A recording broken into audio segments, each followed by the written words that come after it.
Hello, good morning to all of you guys. Yan, dito po tayo sa Lighthouse, kaya sa bahay ni Kuya Bal Santos Matubang. Sa mga hindi pa nakakaalam dyan, ayan. So, morning to all. Sa mga nanonood sa ating vlog, dito po tayo. So, kuha lang tayo ng maiksing video, mga kalingap. So, nandito. So, ito po yung kaganapan ngayon dito sa Lighthouse. Yung iba nating mga kasamahan ay ginawa na po yung dapat nilang gawin. Then, may bisita po tayo dito, guys, no? Ayan, si Edo nandyan sa labas, sa kusina, ayan. Nag-waiting si Edo nandyan, guys.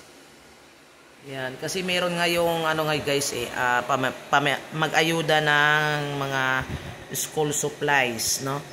Mga school supplies, nandyan pa yung mga school supplies, yung mga boxes dyan. So, pamigay nila ngayon yung araw na to. Kasama si Edo. Sa EDC yan, guys, no? Sa EDC. Shout out sa mga ka-EDC niyan. Fanatic EDC. Ayan. Mga ka-EDC niyan dyan. So, ayan. Okay. Ganyan, no? So, yan lang, guys. Short video lang tayo.